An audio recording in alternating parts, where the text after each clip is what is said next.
bohong. Aku hanya memikirkan satu peraturan penting. Kenapa kau lakukan hari ini kalau kau bisa melakukannya besok? Hahaha. Few moments later.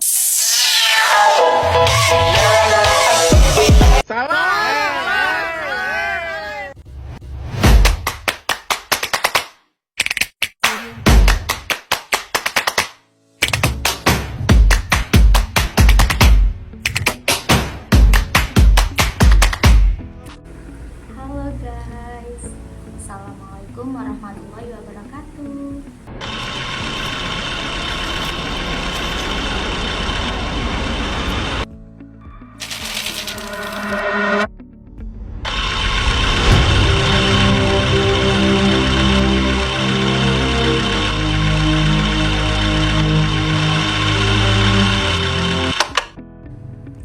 Assalamualaikum warahmatullahi wabarakatuh. Yang terhormat Bapak Muhammad Farhan, SPDI, SHUM, MPDI, sebagai dosen pengampu mata kuliah Sejarah Pendidikan Islam, serta teman-teman sekalian. Pada kesempatan ini, saya akan menyampaikan materi tentang sejarah pendidikan Islam pada masa Khulafaur Rasyidin. Topik ini sangat penting karena masa Khulafaur Rasyidin adalah awal periode setelah wafatnya Rasulullah SAW. Meski Islam baru saja kehilangan pemimpinnya, pendidikan tetap terus berjalan dan berkembang luas sampai ke dunia internasional. Oke, perkenalkan, nama saya Nusrila Syafania dengan NIM 3150200058. Pada masa setelah wafatnya Nabi Muhammad SAW, perkembangan pendidikan Islam tidak berhenti.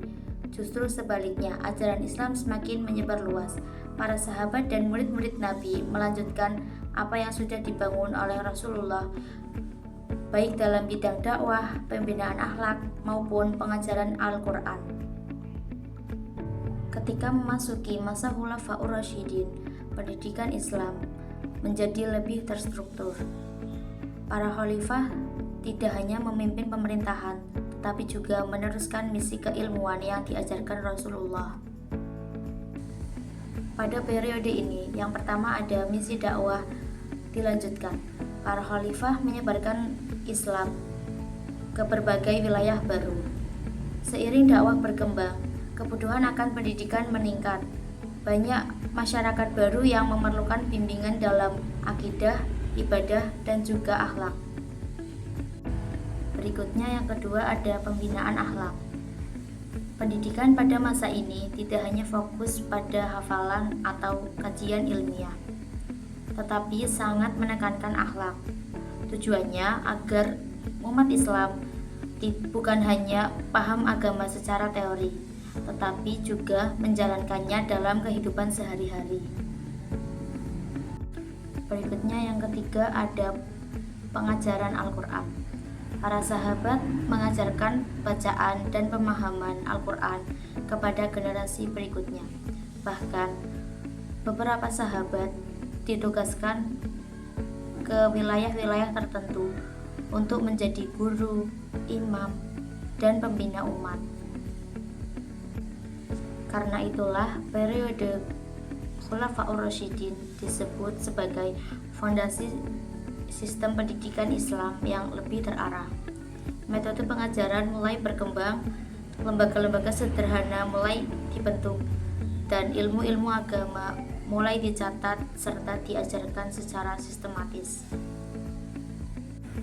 Oke, yang pertama ada konsep pembelajaran umum. Di masa ini, masjid tetap menjadi tempat pendidikan.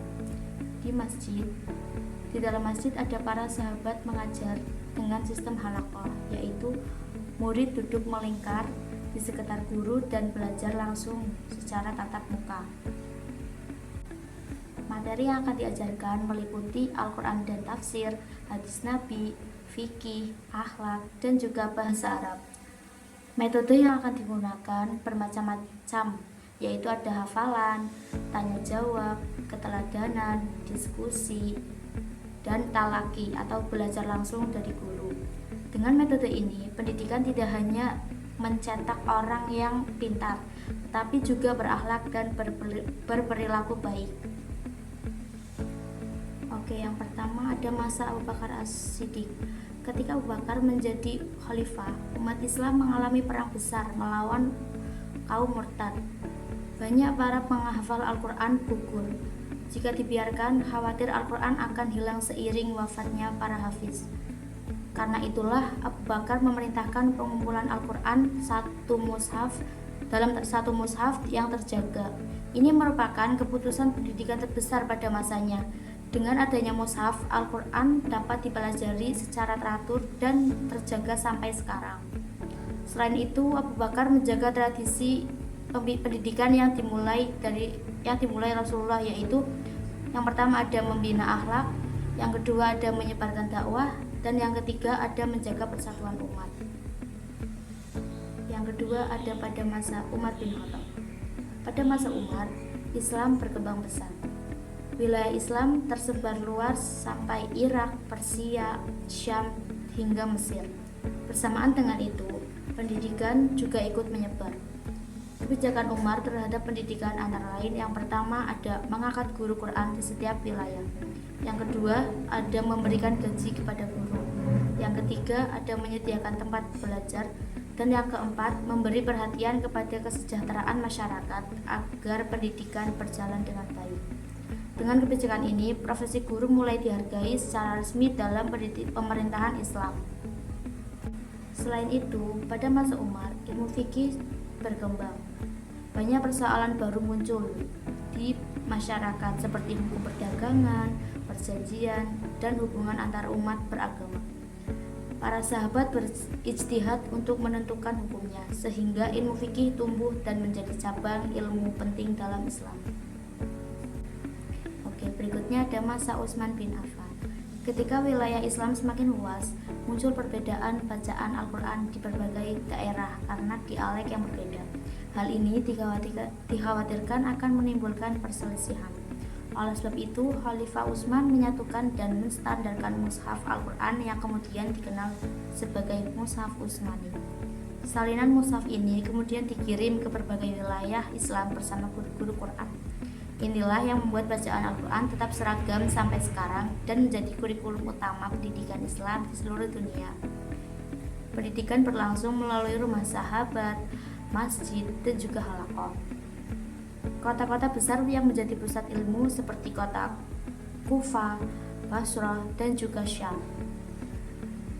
Oke, berikutnya ada pada masa Ali bin Abi Thalib. Pada masa Ali, pusat-pusat ilmu semakin berkembang. Kota Kufah menjadi pusat ilmu tafsir, hadis, bahasa, dan fikih. Di sini muncul banyak ulama dan murid-murid sahabat yang kemudian menjadi tokoh besar dalam sejarah Islam. Pada masa ini, diskusi ilmiah dan perdebatan intelektual mulai berkembang. Dari sini lahir ada berdiskusi dan lahir pula cikal bakal ilmu kalam, yaitu ilmu tentang akidah dan keyakinan secara rasional. Oke, berikutnya ada tokoh-tokoh ilmu pada masa ini. Beberapa sahabat menjadi guru besar ilmu, di antaranya yang pertama ada Ibnu Mas'ud atau ilmu tafsir dan fikih. Yang kedua ada Abu Darda, pakar dari pendidikan di Syam. Yang ketiga ada Abu Hurairah atau pakar hadis.